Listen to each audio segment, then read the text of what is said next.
Gringotts. The file were informations about the accounts of one Harry Potter, a boy who did not exist anymore. Nevertheless, the file was important. Harry opened it and sorted through it. He raised an eyebrow at some things he found in there.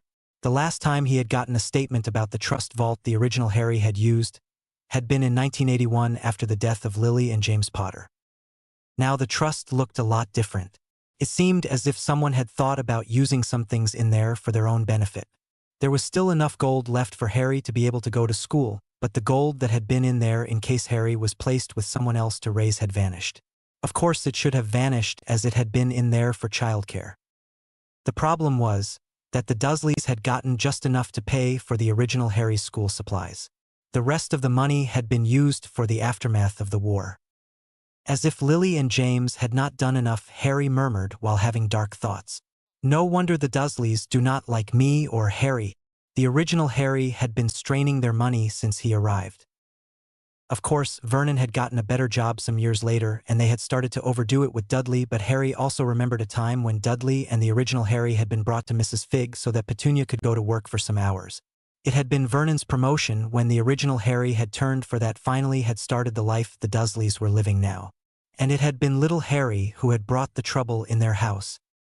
No wonder they resented everything magical after that. Even more, Harry thought that there was not enough left of my parents' inheritance to even feed me, would support their beliefs that my parents were jobless thugs. Harry was relieved that Dumbledore had not known that the Potter family had more money than what was left in the trust vault. When the original Harry had been declared Dumbledore's ward, the Potter vaults had long been out of his reach. Harry was sure that Dumbledore would have used even more money for the aftermath of the war if he had had access to the Potter vault.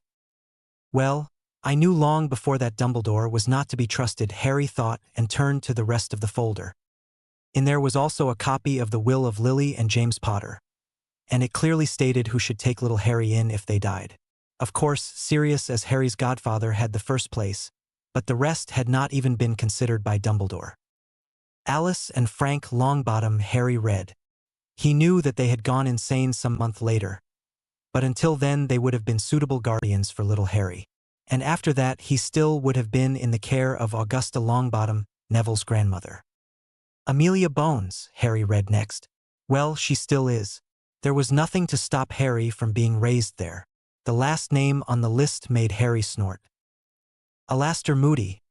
That would have been a life. Harry was sure that Moody would have trained the original Harry to be an Auror as soon as he would have been able to walk steadily.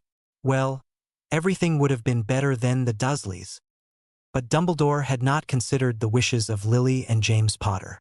He had needed Harry where Harry had been raised, far away from everything magical. Well, it's time to lay out the facts, Harry murmured. Then he tucked out another parchment and wrote down a short sentence. My dear old friend, the thief from 3 years ago has also stolen what you have lost 14 years ago. Your old friend. Me. He smiled and sealed the letter. Then he calmly called for Winky and she took the letter away. Harry instead returned to his reading. He still had some things to do until he finally could leave Privet Drive for good. Sometime between 700 and 600 BC. Awakening. Success. Once upon a time, long before his name turned into a legend, long before he was remembered as an old, wise man with a wicked sense of humor and one of the greatest wizards of all times, Moradun Ambries, later only called Merlin, was nothing but a wanderer. When he had been young, barely old enough to leave his parents, the raven-haired man had gone and traveled the world. He had left and traveled year after year, from one end of the world to the next, barely keeping contact with friends and family. But, like all things, the wish to travel and see new things ceased over time. In the end, gold-eyed Moradunon, tired of traveling, returned to the isles he had called home when he was young. He had entered the Isles of Clas Mordanen high in the north and had from there traveled south, towards Caerlud, a settling that would hundreds of years later be part of a city known as Londinium. Moradunon, a bit tired of wandering, had settled into a clearing for the night. That night when everything had changed for him. The man who looked to be barely 30 years old. He was by far older, but such was the fate of children born like him, had just eaten and now settled back to sleep. His long, black locks tightly tied with a short leather string for the night and his golden eyes half-lidded, when destiny decided that his life wasn't exciting enough. So, instead of leaving Moradunon to his well-deserved rest, fate woke him before he could even go to sleep with a loud bang and a blinding flash of white light. For a moment, the whole clearing lit up, bright as 1,000 suns. Then a body appeared in the middle of the flash and everything returned to darkness. The body, face down on the ground, was small compared to a man.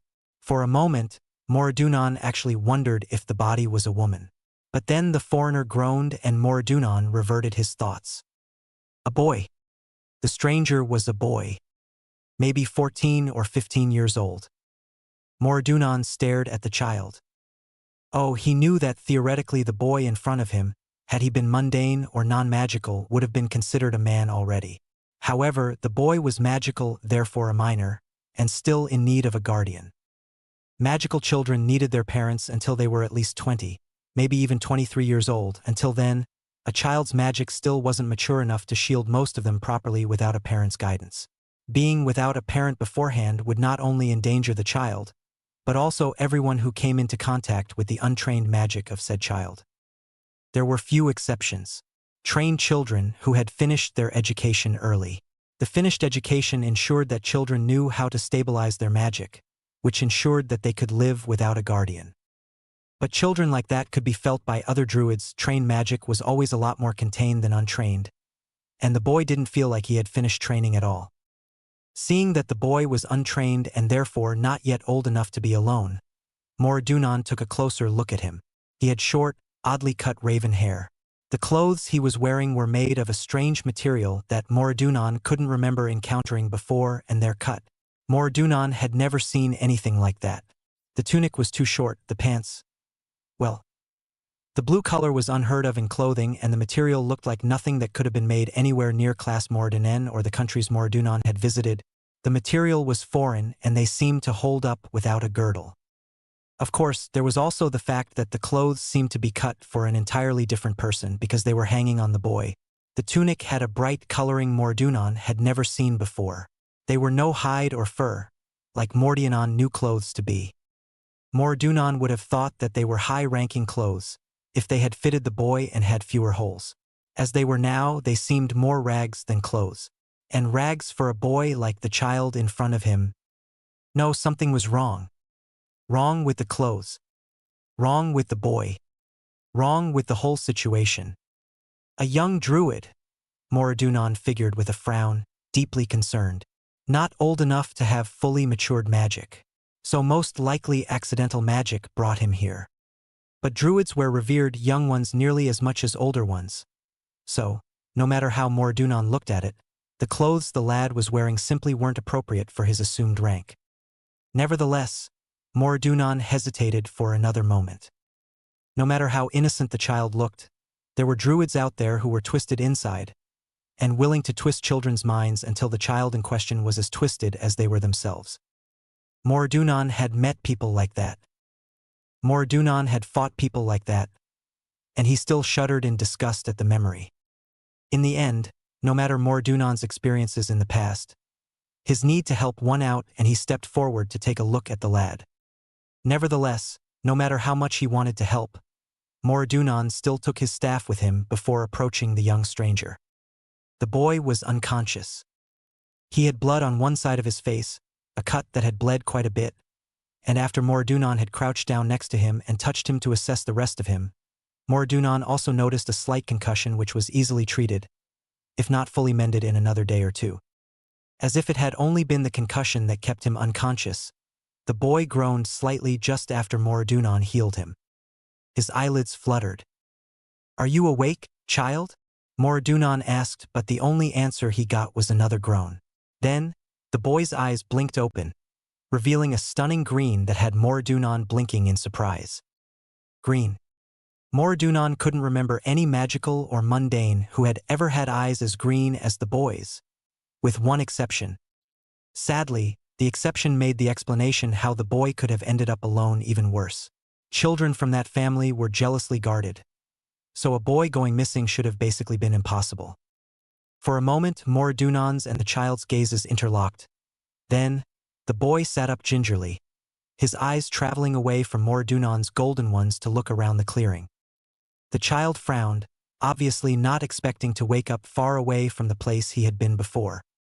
And it had to be far away, because Mordunon couldn't see even the slightest bit of recognition in the boy's eyes, only confusion and a slight intrigue, as if the child had never seen a forest like the one surrounding them before. Mordunon wondered if the child's home had no forests, or if the forests looked far different to the untamed wilderness with its thick coppice of shrubs and other kinds of wood. For a moment Mordunon thought back to Persia and the different landscape he had encountered there, and he wondered if the landscape there would have been more familiar for the boy. On the other hand, the clearing Mordunon had searched out was full of old and very large trees. 2 of them had been used by Mordunon to span a leather awning for the night, just in case rain started to fall. The clearing was surrounded by shrubbery, some raspberry bushes, some currant ones, and even a single bilberry shrub. A bit further away, a small well could be found that gave enough clear water for Mordunon to have a comfortable camp for the night to come. The boy took all of that in and frowned even further, his green eyes full of confusion and no understanding for his current situation. It was clear that the boy had no idea where he was and what to think of the place he had woken up at. A burst of accidental magic, and suddenly, he is somewhere he has never been before, Mordunon thought while looking the boy in front of him over. He seems not old enough to be without a parent. His magic is simply not mature enough to be fully controlled by himself. While there existed some differences between one druid to the next, the times when the magic of a child matured were nearly constant. The first time it would happen to a child would be at 10 or 11.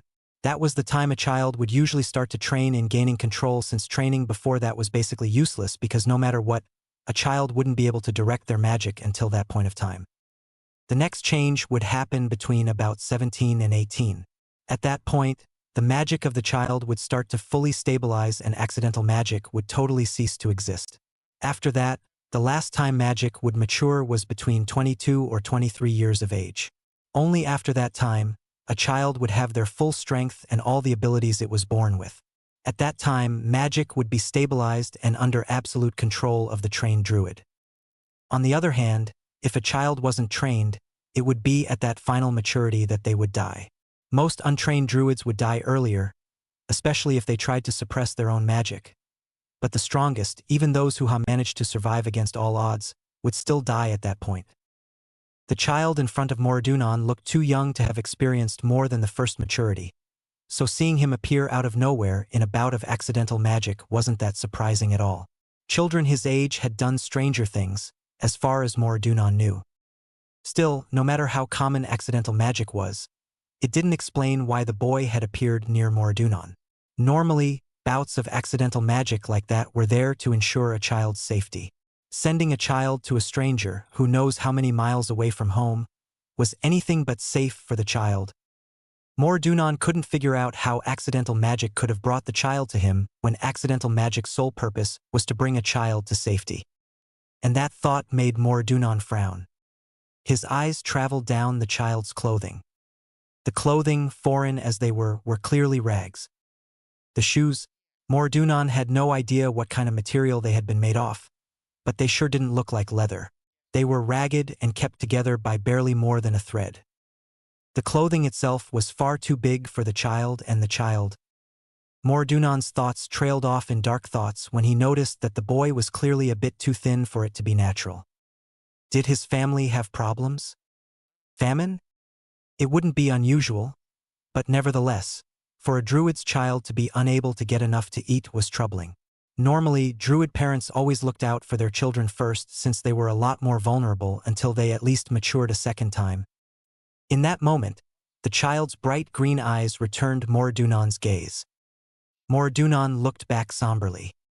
"Where do you come from, lad?" Moradunon asked. The lad stared at him as if he was a foreign creature. Did he not speak Cymric?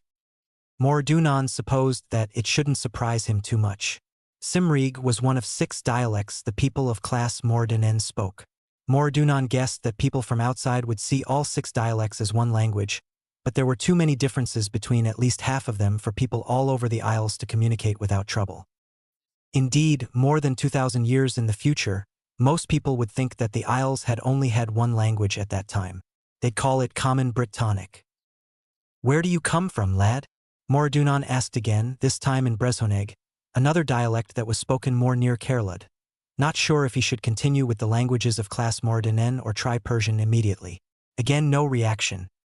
For a moment, Moradunon thought again about trying Persian. But then, jumping that far thanks to accidental magic would imply the worst, so he didn't want it to be true. So Moradunon tried the next language, Kernwek, then Gaelg, Gaelig, and Gaelig. Nothing. In the end, he gritted his teeth and tried Persian, nearly expecting the boy to react. Nothing. Another try with one of the Asian languages he spoke, Norse, Greek, and Egyptian. Still nothing. And there was no other language Moradunon could think of that he knew how to speak. The lad had not shown interest in any of the languages Moradunon had used. So where did he come from that he didn't know any of these languages?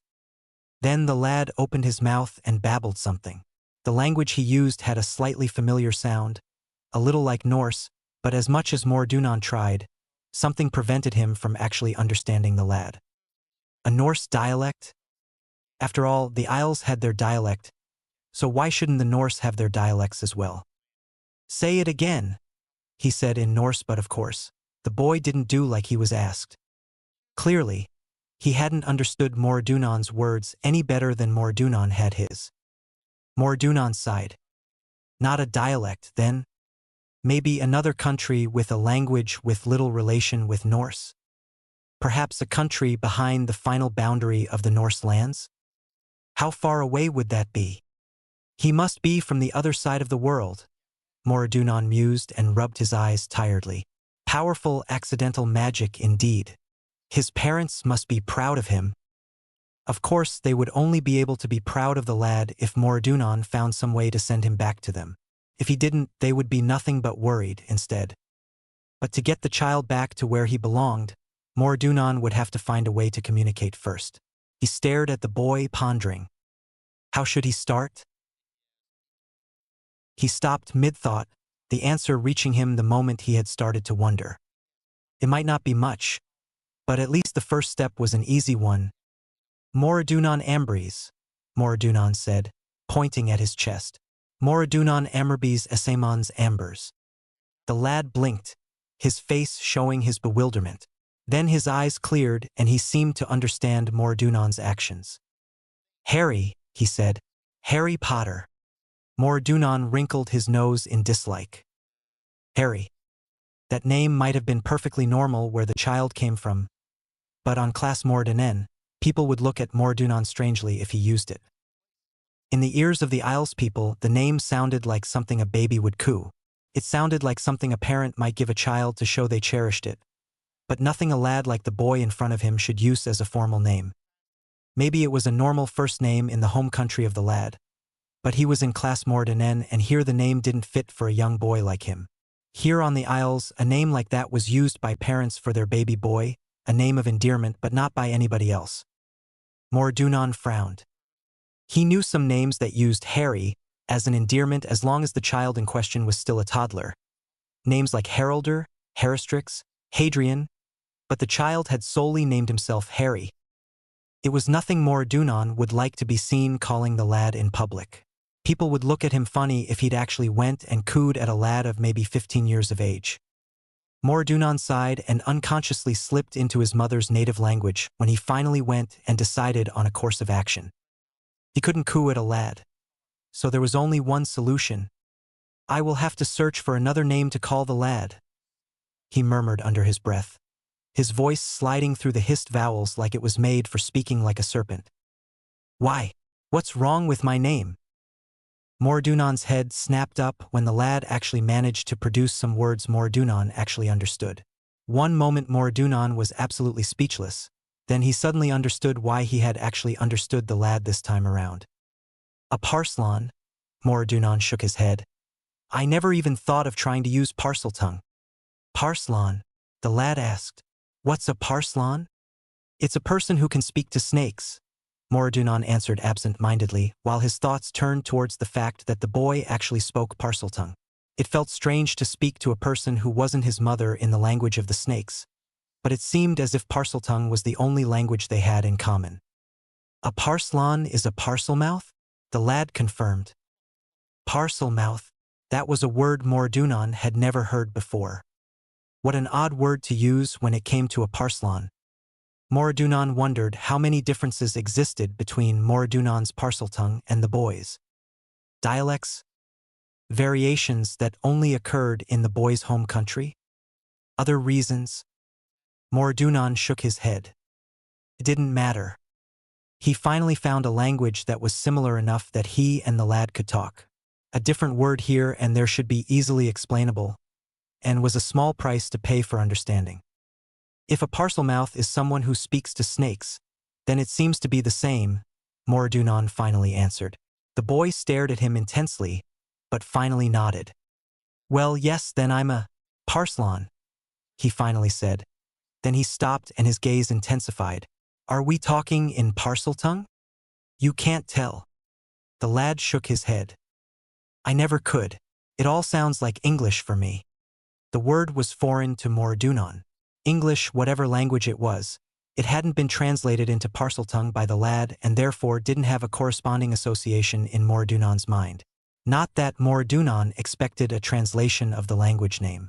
The serpent's tongue rarely had a word for the different human tongues. English. Mordunon therefore asked, Is that the language you are normally speaking? The lad, Harry, nodded. What's the name of the land you are from, lad? Britain. The boy answered and Mordunon crooked an eyebrow. That word sounded somehow familiar. While most people called the isles they lived on Classe Mordunen, there was also another name commonly used by mostly the people living around Caerlud. It took a second for Mordunon to remember that name. Britonnio. They called it Britannia, which sounded a lot like the word the lad had used right now.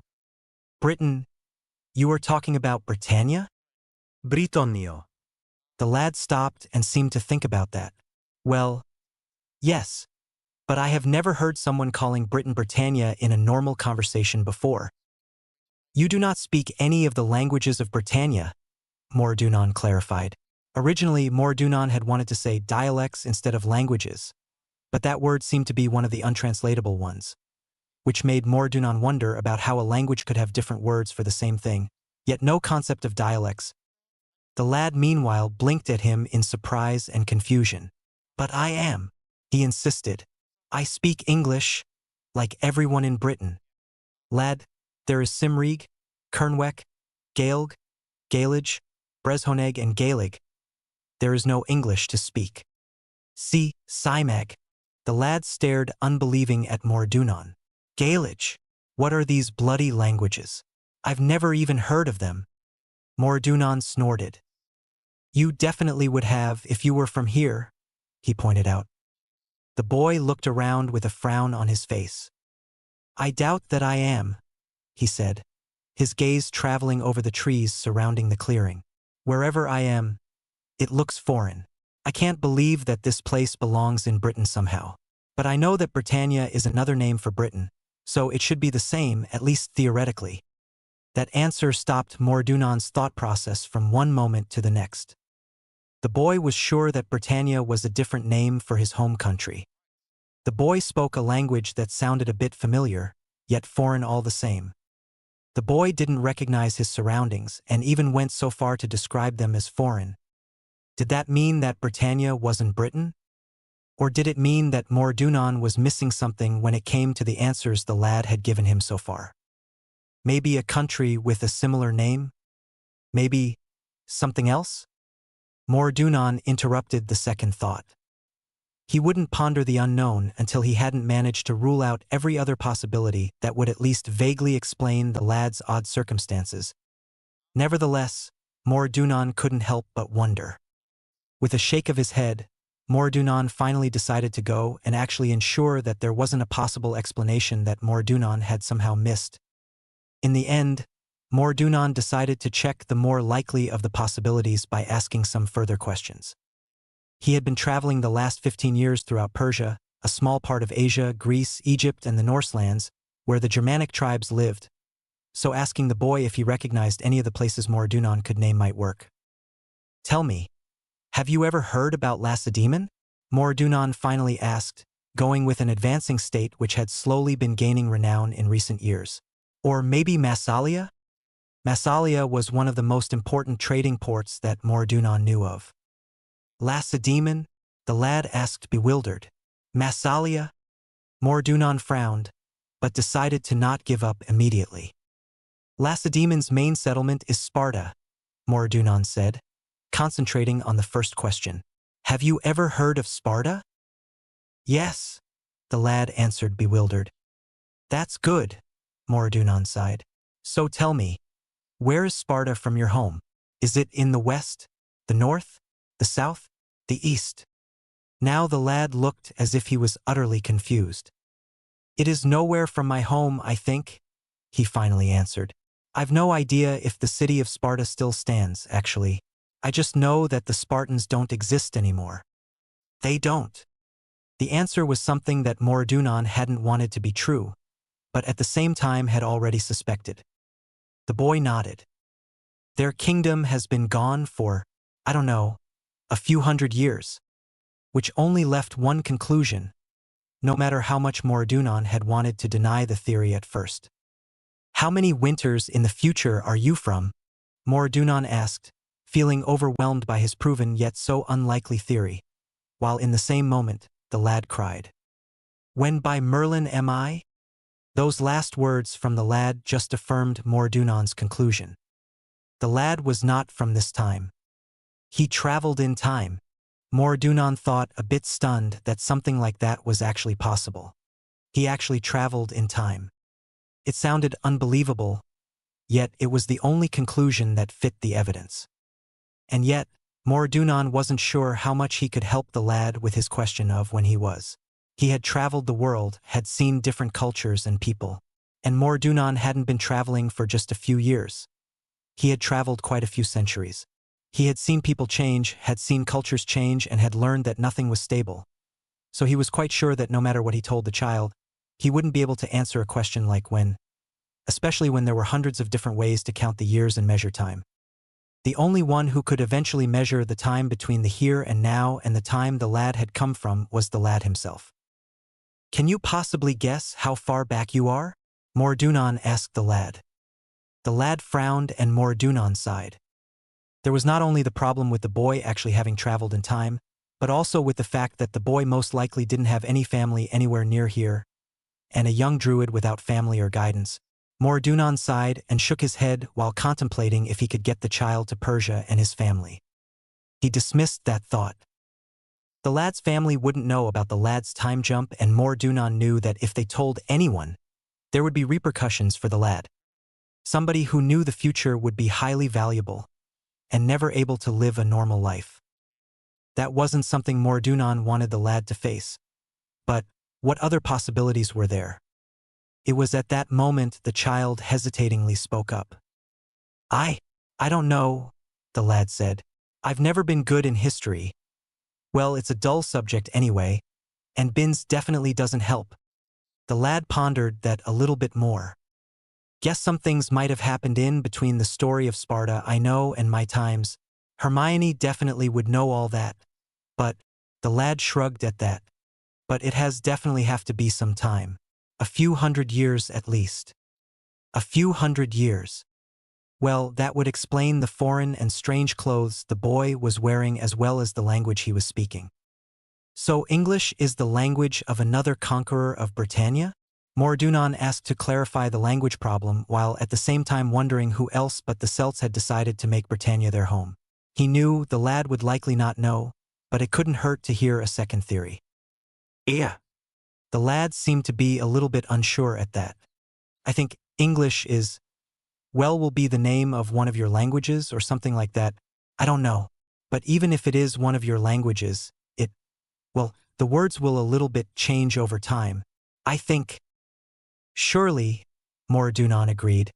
He had lived more than enough centuries to attest to the fact that languages changed by wind and fire. Even Parseltongue seemed to be prone to changing over time considering the different word the lad had used, even if it seemed to change a lot slower than the languages humans spoke. Languages change over time. It's a fact of life. The lad crooked his head and looked at Mordunon with a frown, as if he couldn't understand how Mordunon could speak of something like that with such surety. Mordunon looked a bit amused at the child. "You're still young," he told the child. "You will learn over time." The lad frowned. "How?" "Just like every young lad," Mordunon said, amused. "You will grow old."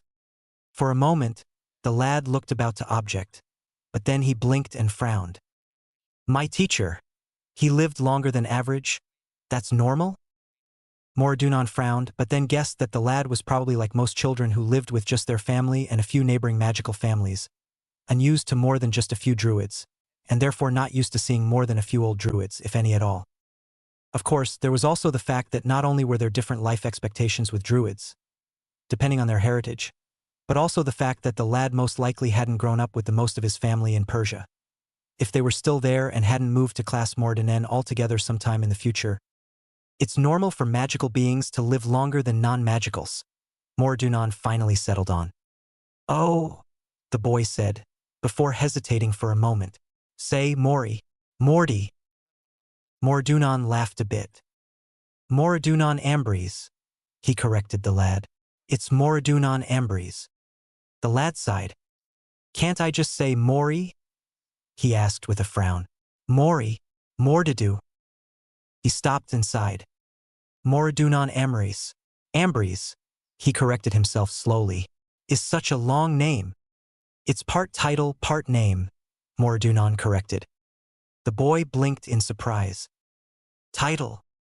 "Ambries," the older man explained. "The name is part of my duties.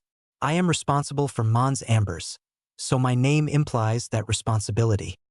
"It's not part of your name, or a last name?" the child asked surprised. "Last name," Mordunon asked with a frown. "Family name," the lad corrected himself. That at least Mordunon understood. "It's a duty," he said. "Just like your family's name came from their duty. If I will ever have a child, they will be Ambries like I am. It will be a family name one day." "Potter was a duty?" the child asked confused, and Mordunon sighed. "Your family's name, not their mundane occupation," he corrected the child. The lad frowned and opened his mouth to ask further questions, but Mordunon interrupted him before he could ask further. "But if you really don't like my name," he added a bit amused. "Most people in this day and age call me Murden Emrys." The child blinked, but nodded slowly. "Murden then," he agreed. "Do I really have to call you Murden Emrys?" Mordunon sighed, feeling more amused than angry at the disrespect of a child to his elder. "You may," he agreed before looking the child over. His clothes were made in a way that Mordunon had never seen. His shoes were strange. His language not even understandable. "How well do you know the night sky?" he asked the lad, changing the topic before the lad could come up with even more silly ways to change his name. The child frowned. I learned some, but..." He looked upwards and his frown deepened. "Not enough," Mordunon concluded with a sigh. "Not enough to understand or see the difference to what it was like in the time you came from, if there was a difference at all. You might be only from a few hundred years in the future, after all." The lad sighed but nodded. "I'm sorry." Mordunon waved it off. Don't be. You're a child. You're still learning. Nevertheless, if the child really was only from a few hundred years in the future, he might live long enough to see his family again, even if he couldn't find a way back. Mordunon narrowed his eyes at the lad. Time travel. Mordunon might not have any experience with it, but he also knew some of the laws of old, and he guessed that they wouldn't change when time travel was added, which also might mean some trouble in the future for the child in question. He sighed inwardly and dismissed the thought. There would be time for that later. Until then, there were other important things to think about. Murden, the child said in that moment. Do you have a way to bring me back? I mean, home. Mordunon frowned. To the future? He asked rhetorically and sighed. Time travel. Mordunon trailed off and shook his head. Accidental magic has its reasons, he told the child. So ending up here will also have its reasons. The child opened his mouth, clearly to object to something Mordunon had said, before closing his mouth again, frowning. Mordunon watched the lad with attentive eyes. You might find a way if you dedicate your time searching, he told the child. But until then, there won't be a way for you to return to your home. The lad's frown deepened. Searching. Mordunon sighed. I am a master in my own way, but my duties have never contained time, he said. You will have to learn about it from somebody else. The lad sighed, but nodded in acceptance. Nevertheless, the question reminded Mordunon about the child's predicament. The lad was out of his time, without family, without any kind of relatives near him, and without someone who could train him in his magic. Of course, there was his family, but Mordunon feared for the lad if he actually handed him over. The Persian family would look after him, Mordunon didn't doubt it, but the family would use the lad's knowledge, and Mordunon didn't want to ensure imprisonment of the lad by the family, even if they might mean well. Nevertheless, the child needed the training, and without the family, there was no one there who could train him but Mordunon. Mordunon sighed and then gestured towards the lad to follow him before he returned to his camp. The lad followed. He gestured for the child to sit down and then pulled out some of his dinner that he had planned to eat for breakfast. It's late, he said, and you're in parts unknown for you. You will stay with me for the time being. The lad frowned. You mean until I find someone who can bring me home? He asked, but Mordunon shook his head. No, he corrected the lad. You will stay with me until you're old enough and trained enough to stand on your own feet. Then, and only then, you may go and search for a way back on your own. Immediately, the lad opened his mouth to protest, but Mordunon silenced him with a look. Don't! He interrupted the lad before he could say something. You're untrained. You need somebody to train you, or there'll be no chance that you will be able to even attempt magic as complex as the kind most likely required for time travel. The child frowned, clearly wanting to protest for a moment anyway. Then he stopped, thought it over and sighed. I guess, he said reluctantly. Mordunon's lips twitched at that answer. The lad was still a child, no matter how reluctant he was to agree to anything that would make him look like one.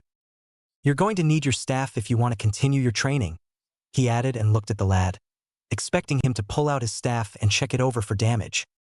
Instead, the boy frowned. Staff? He repeated. The thing you use to help you manipulate your magic, Mordunon explained and pointed at his own in his hand. Didn't they have staffs in the future? The lad blinked in surprise, but then he searched his clothes before running back to the space he had been lying in when he arrived to search the floor. Where is my wand? Do you have it? He finally asked, still searching. Now it was Mordunon's turn to be confused. Your wand?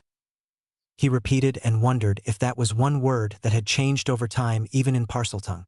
Is this the tool you use as a conduit for your magic? The lad looked at the staff Mordunon was carrying, hesitated and then nodded. I guess, he said, sounding a bit unsure, but a wand is smaller. I doubt we have long staffs like yours anymore. Well, that made sense. Mordunon himself was shrinking his staff often. If they had found a way in the future to have it constantly short while still being able to contain all the ingredients, then it was not surprising that they had smaller staffs. Maybe you lost it before coming here, Mordunon mused thoughtfully. The lad fixed his glance at something just he could see, while he was thinking back. Maybe, he finally said, I was in trouble back home. There were dementors. I could not focus, and the dementor started to suck out my soul. I might have let it go. Mordunon knew nothing about dementors. He had heard about the creatures, knew that they were one of the Furbolg, immortal magical creatures. But he had never met them. They lived far beyond Egypt. Had they come here to Britain in the future? You can't change it anyway, so stop pondering, Mordunon reprimanded himself aloud. Well, you will need a staff and a new master to teach you until you find a way back to where you come from. I already told you, I'm willing to be your new master. Nevertheless, you will have to look into a way back on your own once you're trained. I won't stop you from looking, but it'll only be by chance if you find something. Until then, I will teach you all I know. But first I will take you to Kerlud to get you a staff. You'll need a staff to properly learn how to focus your magic. He looked the lad over. There was just one more important question when it came to teaching magic. How many winters have you seen, lad? He asked the child. The lad blinked, a bit confused, but answered nevertheless. 15 since a few days. That meant that Mordunon had been right with judging the lad's age. The lad had just matured one time in his life. It also meant that they'd have some time until the child's next maturity, no matter if Mordunon's suspicion was right or not. He sighed and then gestured for the child to return to their camp for the night. Let's settle for the night, and tomorrow we'll start traveling towards Kerlud, he decided. On the way, I'll also start judging your knowledge of magic and teach you the languages of class Mordunon. The child frowned, but in the end acquiesced. For the night, Mordunon ensured that the lad would be the one laying in the safer part of his camp, near the trees and away from the clearing, while Mordunon took the unsafe part where wild animals would reach first. Of course, there were wards that could be drawn for protection, but those were intricate and time-consuming, so doing it the mundane way was his best option. XXXX. The next morning, they started to wander the moment the sun rose. We're walking? The lad asked while falling into step with Mordunon. What about brooms? Mordunon frowned. Brooms? He asked. The lad shrugged. Well, I know that flute travel is out of question, but portkeys? Brooms? At that, Mordunon sighed. I have no idea what a portkey is, he said, and I can't even imagine why you'd need a broom to travel. The boy shrugged and then launched into a vague explanation that didn't actually contain a lot of information about how to build something like the things described. Mordunon guessed that while the elders of the boy's time might have known, the boy hadn't been trained long enough to even understand the theoretical aspects. They don't exist here, he said when the lad stopped speaking. I fear we'll have to use the old-fashioned way and walk. The answer was a sigh, but the child accepted it with a nod. Mordunon decided to distract the lad and instead started to ask him questions to see how much he knew about magic. He found he wasn't impressed with the answers. The boy had no idea about rituals, about runes or their equivalent in the future, and no idea how to even start using arithmetic to calculate his magic. He was passable at plants and herbs, less so in potions, and reading the night sky seemed to be centered on things that Mordunon had never heard about, or maybe knew under different names. In the end, Mordunon decided to return to the basics. Did your parents teach you to control your magic? Mordunon knew that this was the most important question. I don't know. This was an answer Mordunon hadn't expected. No?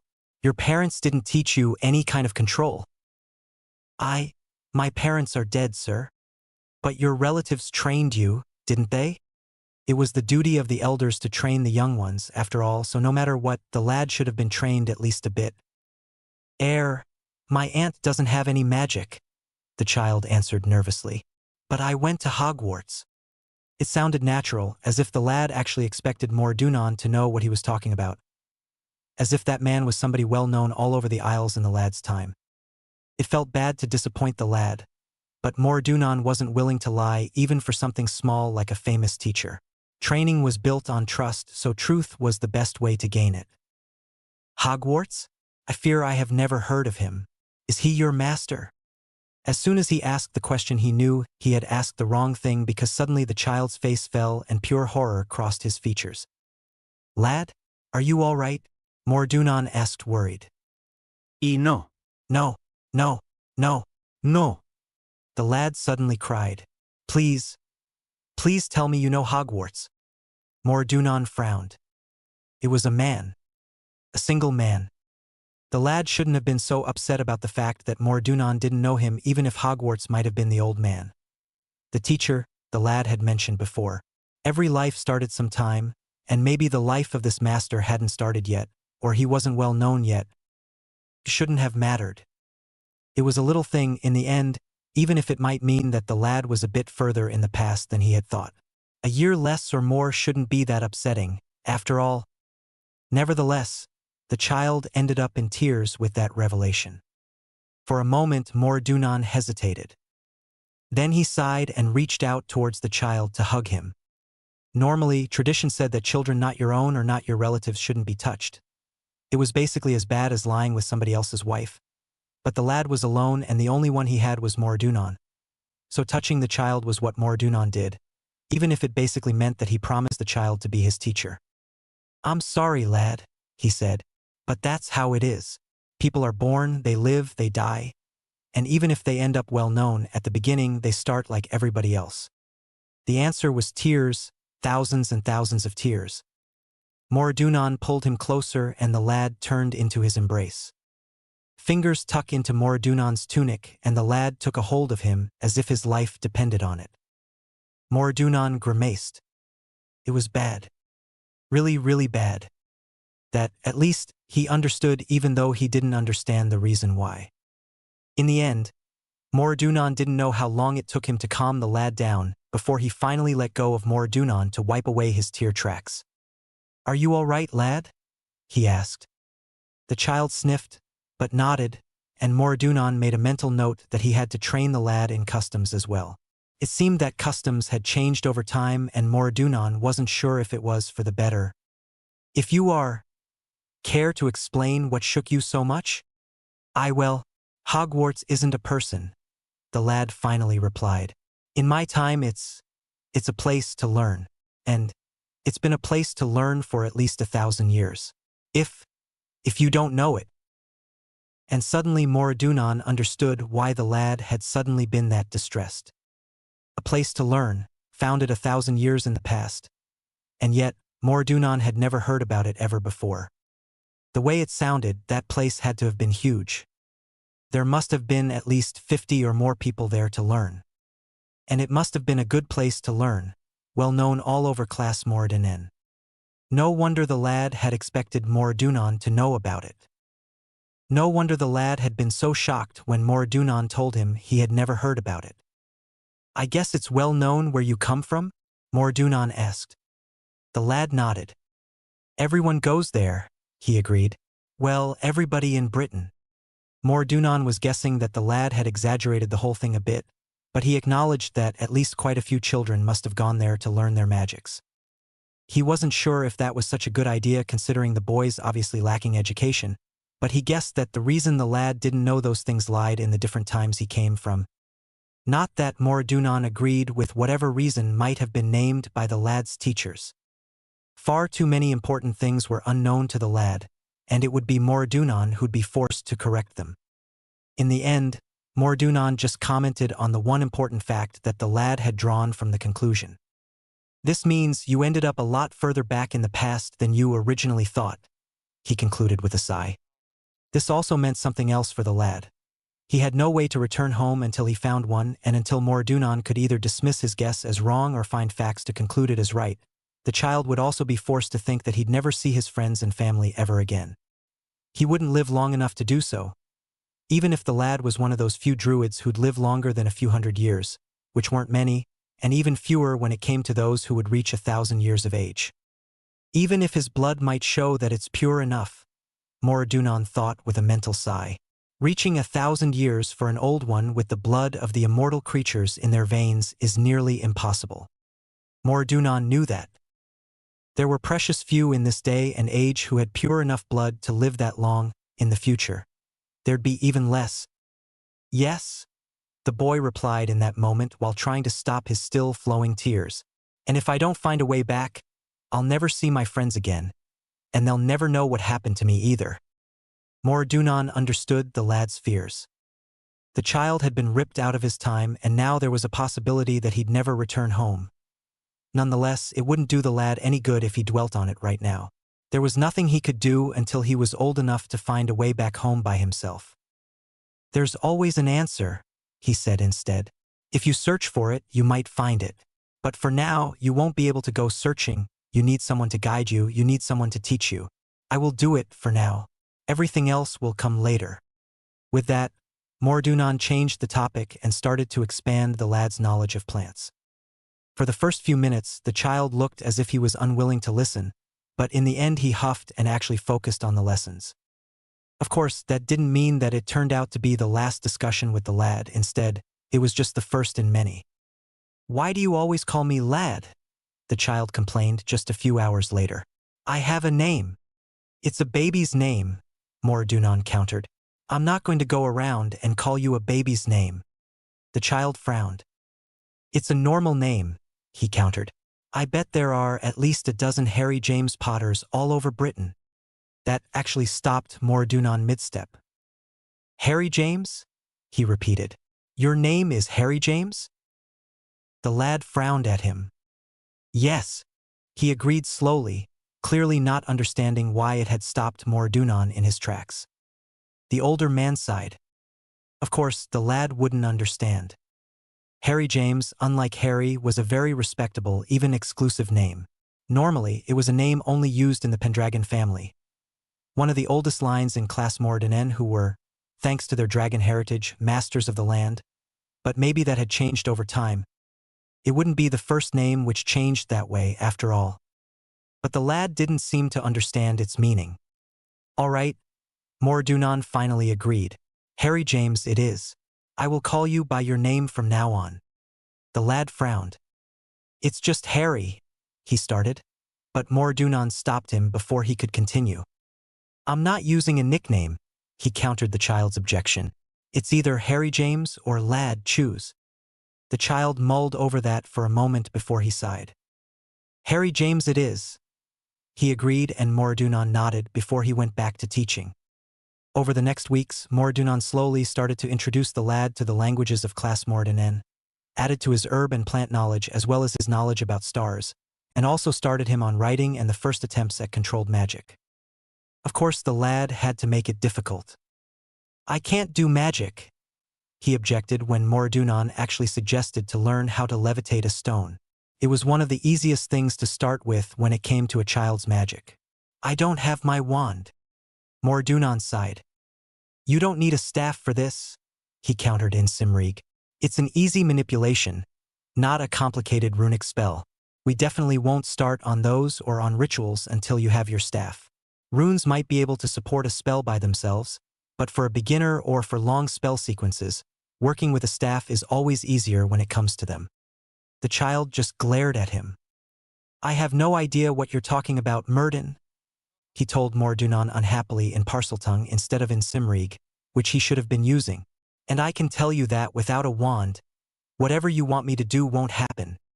Mordunon sighed a bit at the disrespect. "Don't argue with me," he reprimanded the child, before pointedly continuing in Simrig.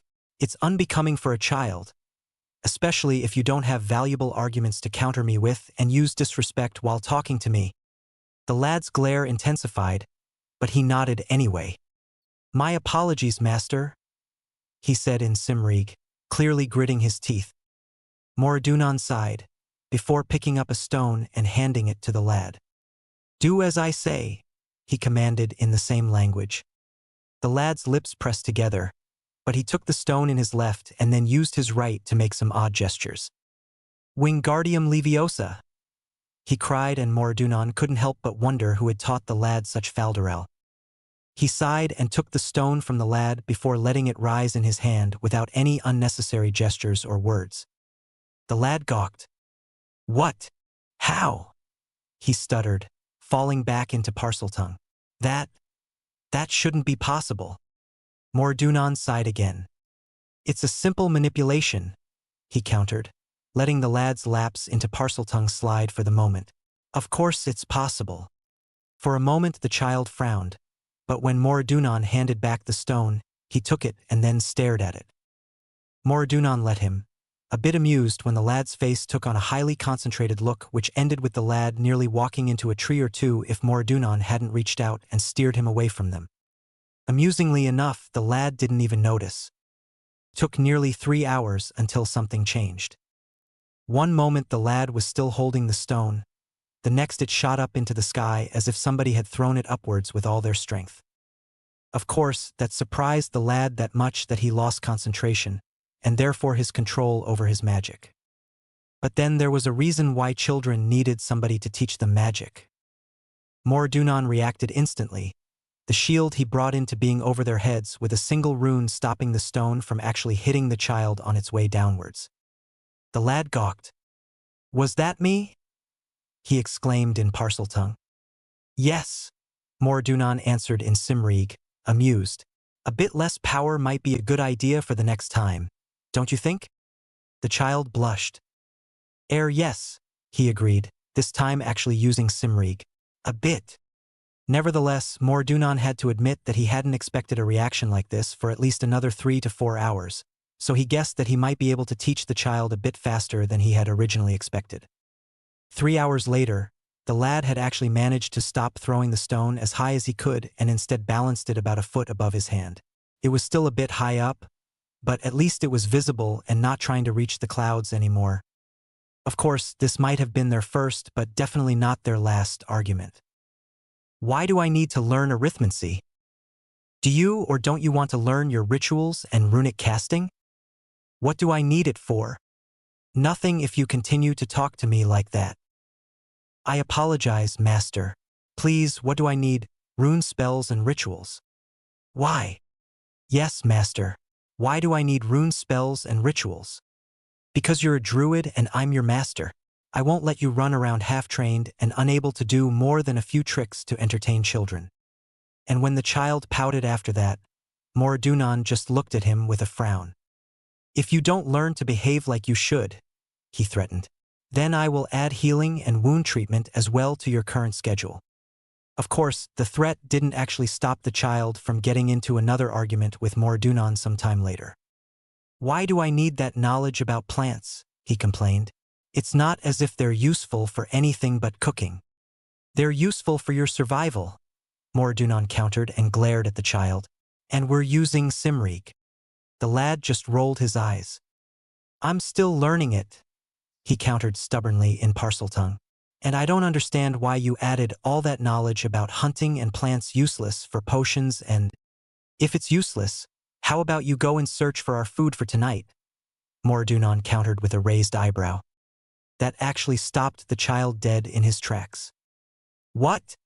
He asked, confused. Why? You have stuff in your bag. Which won't last forever, Mordunon countered. And where do you think I got it from? The lad mulled about that for at least a minute before he slumped, resigned. From Forest Master? He offered sheepishly in Simrig. Yes, Mordunon agreed while staring at the child seriously. From the forest. After that, he added the basic knowledge about healing and wound care to the child's daily routine. You are punishing me with that, the lad concluded while searching for words. It's useful knowledge, Mordunon countered, and if you don't stop behaving like an outcast, I will add lessons in Brezhoneg and Gaelage as well. That at least ensured that the lad learned behavior suitable for children. Not that it meant that he would escape those promised lessons forever. Training. Success. The next weeks were horrible for Harry. Murden was a hard teacher. He did not like to repeat things. He was determined to teach Harry Simrig as thoroughly as possible before they reached Londom. So he told Harry the words for everything he could think of. After the first week telling Harry words, he started to solely speak in Cymric. It was hard. The week that followed, Harry nearly understood nothing of the things Murden also was teaching him. Mostly it was herbology and potion theory. But Harry had to learn, and soon he was able to understand Murden, even he still struggled with answering in Cymric. It was his need of the language, Murden's dislike to repeat himself, and the lack of a notebook that animated Harry to remember words and stuff soon just after hearing them one time. When they finally reached Londom, Harry had a good enough grasp of Cymric to understand the most things Murden said, and his potion and herbology knowledge had improved. He also had learned to hunt, to cook with an open fire, and some other stuff needed in the wild. "Today we will meet an old friend of mine," Murden said in Cymric. "He is a staff maker. He will make you a new staff. This should take a few days. After that I will start to teach you fully. Until your staff is ready, I will start you on writing." "Writing?" Harry carefully formulated. "Why do you need me to start up writing?" "On writing," Murden corrected absently. "On writing," Harry repeated. "So you do know how to write?" Murden finally asked. "Yes, my writing." Harry wasn't sure how to tell Murden that maybe their writing types were different, but Murden understood. "I will teach you to write runes," he said. First Harry didn't understand, but when Murden repeated the sentence in Parseltongue, he finally did. Runes, he repeated the word Murden had used, filling it in his vocabulary while thinking that he now would have to learn what he had chosen not to in third year. And there was no Hermione to help him with that. He sighed. Well, there was nothing he could do to change that. He would have to learn what Murden wanted him to learn until he and Murden had found a way to bring him back to the future. At least his feet weren't sore anymore, and he had gotten used to walking all day. "Here we are." Harry stopped when he heard Murden's voice. "Don't forget, lad. Don't tell anyone that you are from the future. We will tell them you are from a different country. Nothing more. Do you understand?" This time Murden spoke Parseltongue to make sure that no one would understand his words. Yes, Harry answered in the same language. That was also something that he had gotten used to. He could choose now to speak Parseltongue freely without trying to imagine a snake first. "Good," Murden said, and then he knocked on the door frame. The door of the small cottage itself was just closed with a simple fur. The village they were in was small. Harry roughly estimated 20 to 30 small wooden cottages. Murden had called the village one of the bigger ones in Britain. Harry did not want to think how big a small one was. "Come in," a voice said, also in Cymric. "You seem to know who is standing in front of your door," my friend, Murden said, and entered, holding the fur open for Harry. "Of course I do. I heard news of your return here, and so I was pretty sure to see you in the next weeks. You never fail to knock on my door frame." The wizard who answered was an old-looking man with white, bushy hair and eyes so bright that they seemed to have no iris at all. "Ollivander," Murden greeted, smiling. "Let me introduce my apprentice, Harry James. Harry James, this is Ollivander. He is the best staff maker in Britannia and my friend." "I greet you, Elder," Harry answered. It was difficult to learn all the different greetings Murden told him, but when he glanced at Murden, he saw him nodding. He seemed to have chosen the right one. "I greet you also, young one," Ollivander answered. "You seem not to be from here." "I am not," Harry answered, "but my master is teaching me Cymric so that I will be able to communicate." "And he does it well," Ollivander said, smiling, and then turned back to Murden. "I understand you need a staff for the lad?" Ido Murdgin answered. "I have my suspicions of his ancestry, but I am not sure, so you will have to test him." "The lad is a Firbolg born, isn't he?" Ollivander asked, and Harry opened his mouth to ask what a Firbolg born was, just to snap it shut the next moment. This was a talk between elders. A child was not allowed to butt in. Murden had taught him that, and Harry dared not to break this rule. The world he was in was foreign to him, so it was best to behave like a child should do here. Ollivander instead seemed to have seen the question in Harry's eyes because he laughed at him. "A Firbolg-born is a person born from parents who were both magical creatures like dragons and unicorns," he explained. Harry blinked, but dared not to say that he definitely wasn't a Firbolg-born. "He might be," Murden answered, "but I suspect him to be an old one." And with a glance at Harry he said, That is someone whose family is descended from a Firbolg-born and whose blood is still as pure as the blood of the Firbolg-born him or herself. There are just a few old families in the world, Ollivander said. I know. So you have a reason to believe something like that? Yes, a good one, Murden answered but didn't elaborate. Ollivander seemed content with that, so Harry had to conceal his curiosity. So, a staff for the lad, Ollivander said instead and looked Harry over. Well, then come with me, young one. Let's see what we are dealing with. And with that he left his cottage. Harry looked hesitating at Murden, but when Murden nodded, he followed the other wizard. He felt relieved when Murden followed him. They left the village and entered the forest. There they walked until they reached a hill. On top of the hill was standing a stone circle with a stone bed in the middle. This is a ritual circle, Murden explained to him. It is used for healing and other things to do with the human body. You will have to lay down on the stone bed. Ollivander will do the rest. Don't fear, my boy, Ollivander butted in. This is a simple ritual. I will need a drop of your blood and a strand of your hair. That is all. The only thing that could feel a little bit odd is when I touch your mind with mine. Don't use occlumency, just let me do it. I will not read your thoughts. Harry wanted to ask what occlumency was, but he just nodded and laid on the stone bed. It felt odd to lie there and to wait that something would happen. When Ollivander peeked his finger with a dagger, a ritual dagger, and drew a drop blood, Harry felt nothing. Ollivander let the drop blood fall on the ground, and suddenly the earth lit up and the stone circle looked as if it was lit with hundreds of lamps or with the sun itself. Then Ollivander cut a strand of Harry's hair and let it also fall to the ground. Again the stone circle lit. This time it was too bright to see anything except of white. Then the light dimmed.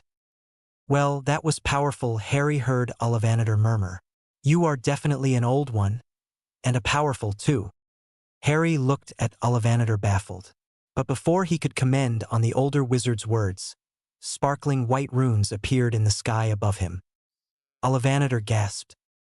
Silence while new runes appeared. This time they were muddy brown. Ollivander gasped again. Well, that changes everything, he said, and suddenly he sounded old and very serious.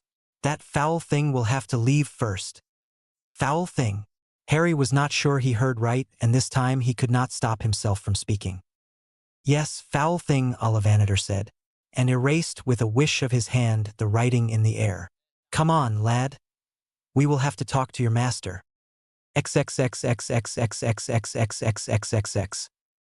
When Ollivander left the stone circle, Harry followed him confused. Ollivander's face was grave. Murden, who had been waiting right outside the stone circle, raised an eyebrow when he saw them return. What happened? He asked. You were right, Ollivander said. The boy is an old one, and I mean a really old one. He is the heir to an old family and a really ancient old family. So his parents were both? Yes, Ollivander answered. But that's not all. What else? Someone seemed to have used the boy in forbidden rituals. And I mean rituals, Ollivander said. The first one hefted a foul thing on the boy's soul, keeping it from fully forming, and the second on was a tried line theft. Whoever did that has to die, Murden.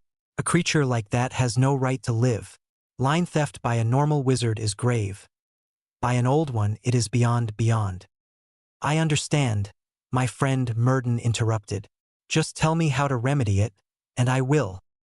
The line theft can just cured with killing this foul creature, Ollivander said. But it has no effect on the lad's magic itself. It is just something that should be atoned for.